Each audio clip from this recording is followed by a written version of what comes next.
Olá, bem-vindas a mais uma dica. Aqui é a Sora Diniz, do Ateliê Sora Criações, e na dica de hoje a gente vai estar conversando sobre comprimento de ponto. Aí é uma dúvida muito comum para quem está começando a costurar, saber qual é o comprimento de ponto que ela usa nos vários tipos de trabalho que ela vai costurar. Então vamos lá, eu estou aqui com um algodãozinho cru, né? E a gente vai testar os comprimentos do ponto aqui nesse tecido.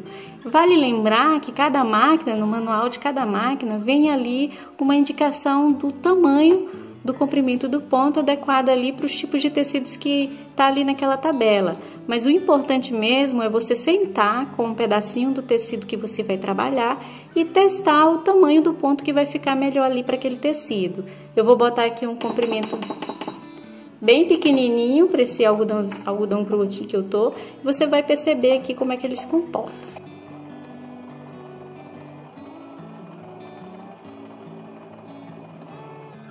Perceba que como o ponto é muito pequenininho, eu tô tendo dificuldade de costurar. A máquina tá costurando com dificuldade, porque o tecido é grosso e o ponto é bem pequenininho.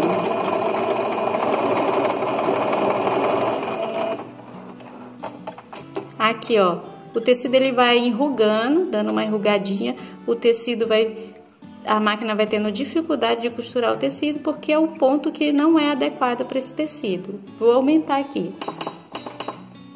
Como esse é um tecido médio, geralmente aqui na minha máquina eu costuro no tamanho 3, a largura do ponto. Ó, a máquina já desliza facilmente, aqui eu tô costurando com tranquilidade.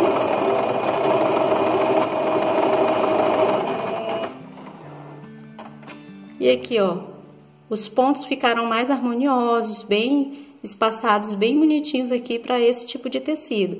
Então, para esse tipo de tecido médio aqui, eu sempre uso aqui na minha máquina o comprimento do ponto 3. Aí eu vou aumentar aqui o comprimento, vou botar o maior, que é o 4,5.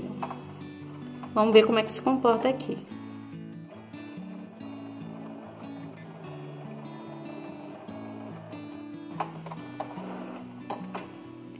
Perceba aqui que ficou um ponto bem grande, né? E ele não vai segurar bem o tecido, ó, porque fica um ponto grande, aí vai ficar aparecendo se o tecido esticar um pouquinho. Então, esse não é o tipo de ponto adequado para esse tecido. Então, o que vale aqui salientar, vale a pena dizer?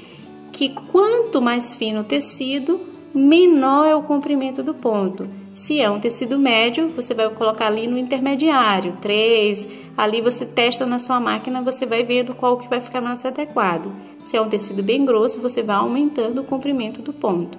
Então, você sempre tem que testar num pedacinho de retalho do tecido que você está trabalhando para você não errar, para não costurar errado aí na peça que você vai estar fazendo. Sempre teste. Tudo que você for fazer, você sempre tem que testar antes no retalhinho de tecido, para não correr o risco de errar na peça que você está fazendo. Então essa é a nossa dica de hoje, espero que tenha ajudado vocês. Até a próxima dica, Deus abençoe!